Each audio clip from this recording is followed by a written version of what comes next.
Olá, sejam muito bem-vindos ao estágio supervisionado e à prática simulada de Direito Constitucional e de Direito Administrativo. Eu sou o professor Dr. Fernando Gomes e a partir de agora vou lhes falar sobre como funciona este curso e sobre tudo o que é necessário saber para encarar a dinâmica de atividades que se inicia a partir de agora.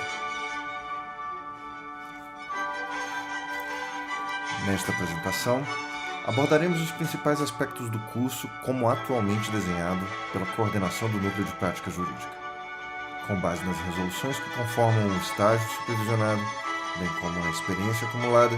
Veremos 1. A estrutura geral do estágio. 2. A proposta da prática simulada. 3. O detalhamento da forma de avaliação da prática simulada. 4. A programação de atividades do semestre. 5. As atitudes e os resultados esperados do aluno e do docente. E 6. O que fazer em caso de divergência quanto à atribuição de notas pelo docente supervisor.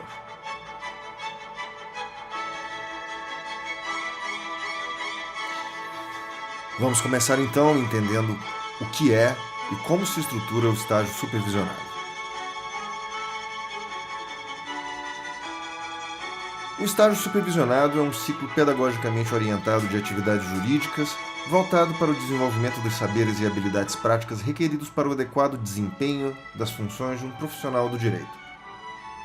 Sua coordenação é conferida ao Núcleo de Prática Jurídica, ou NPJ, que para isso observa basicamente as regras da resolução do estágio supervisionado e do regimento interno do escritório-escola, documentos estes de que todos os estagiários devem possuir cópias para si. Pela resolução, em todos os campi da Universidade Selma em que haja o curso de Direito, haverá também um NPJ, com coordenação e pessoal próprios. No campus Renascença, os coordenadores são os professores Danilo Moana e Rodrigo Almeida.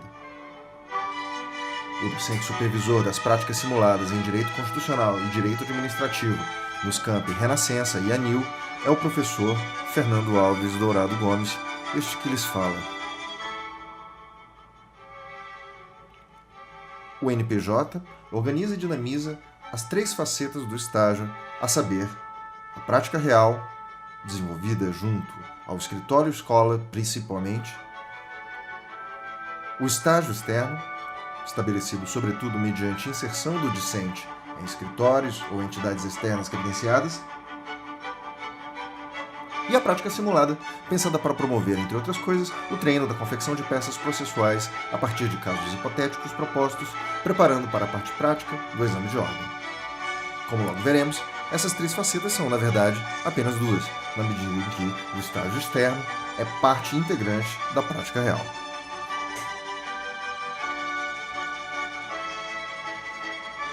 A prática real se encontra regulada pelos artigos 12 a 18, 23 e 24, 27 e 28 e 31 e 32 da resolução do estágio supervisionado.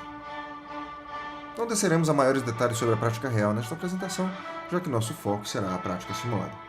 De modo geral, basta-nos saber que o que se designa aqui como prática real abarca tanto a atuação dos discentes no escritório-escola quanto junto a entes externos conveniados.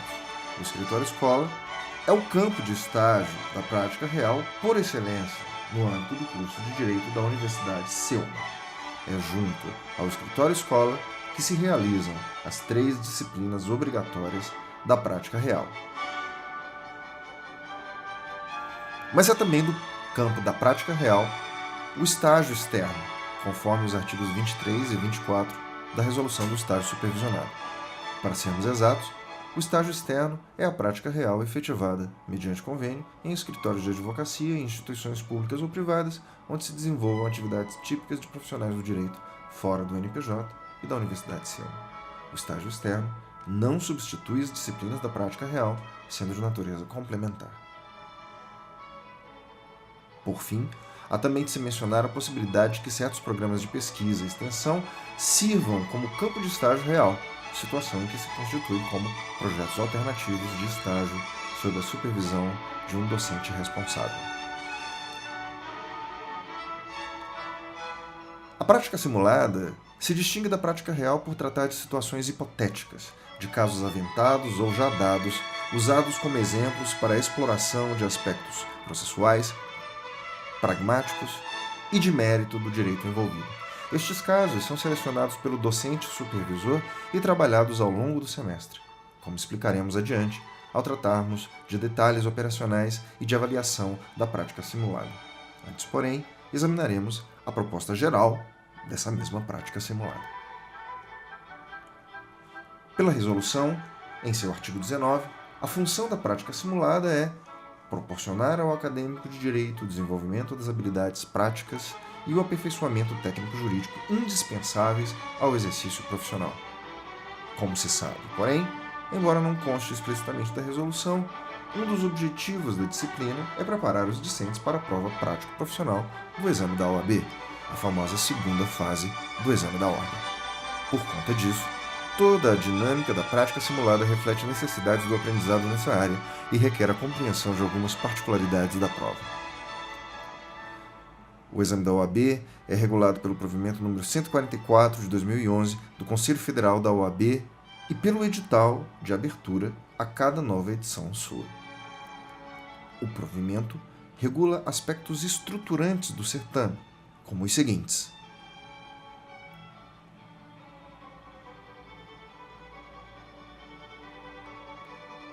o edital, por sua vez, dispõe de regras muito mais numerosas e específicas, dentre as quais destacamos as pertinentes a materiais de consulta proibidos permitidos e a identificação nas provas. A falha na observância dessas regras no contexto do exame da ordem implica a atribuição de nota zero à prova do candidato, pelo que é de grande importância mantê-las sempre em vista.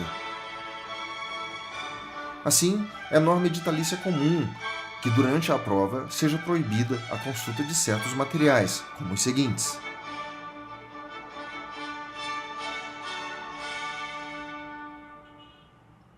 sendo, contudo, permitido o uso de outros.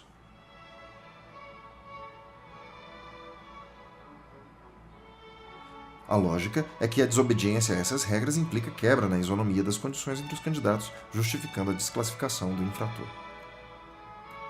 Também é fundamental observar as regras de identificação, que visam a certificar a impessoalidade da correção da prova. Não há necessidade de tratarmos essa questão em minúcias neste momento, haja vista que poderemos voltar ao ponto oportunamente e, em todo caso, as referências normativas estão dadas.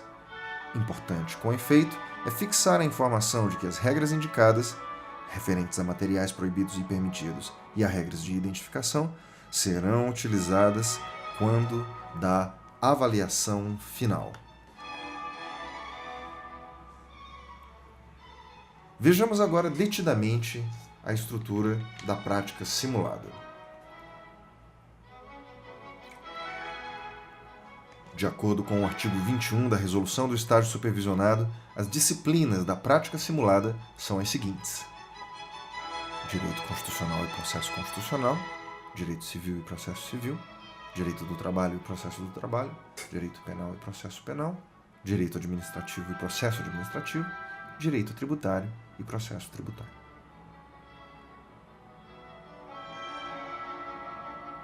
Pela redação do artigo 22 da Resolução, são as seguintes as atividades da prática simulada: redação de peças, simulação de rotinas, práticas processuais e profissionais dos diversos operadores jurídicos, visitas a órgãos e entidades da área, seminários, encontros, palestras, trabalhos de pesquisa e monografia. É de observar-se que a realização de visitas não é obrigatória, mas poderá ser agendada com a devida antecipação. Quanto à organização e estrutura dos trabalhos e frequência, deve-se observar o seguinte: o trabalho é realizado em grupos montados pelos próprios alunos, contendo entre 4 e 6 participantes em média. Os grupos são autônomos, mas é muito importante notar que sua dinâmica interna deve privilegiar uma estratégia em que cada um dos integrantes possa se responsabilizar por todos os aspectos do trabalho a cada vez, de modo que todos possam trabalhar todas as habilidades a serem desenvolvidas. São realizadas 7 atividades coletivas por semestre, no primeiro bimestre. 4 peças processuais ações diferentes e 3 questionários de casos concretos. Voltaremos a falar disso logo adiante, ao tratarmos da avaliação. A frequência mínima exigida do curso é de 100%, mas há a possibilidade de abono de até 2 encontros, o equivalente a 6 faltas. Quanto à média e aprovação, observe-se que há uma nota de corte no primeiro bimestre, que é a mesma média, 7. Então há uma nota de corte, 7. Só se submetem à prova final os discentes que obtiverem, no mínimo, nota 7 no primeiro bimestre. É isso que significa dizer que há uma nota de corte e que essa nota de corte é 7. A nota do primeiro bimestre é a média das notas dos 4 ciclos de peças e dos 3 questionários. Peça 1, peça 2, peça 3 e peça 4, mas questionário 1, questionário 2 e questionário 3, dividido por 7, dá a média do primeiro bimestre. Nós veremos detalhadamente cada um desses pontos ao falarmos da avaliação logo adiante. A nota do segundo bimestre é constituída pela prova final, que é individual.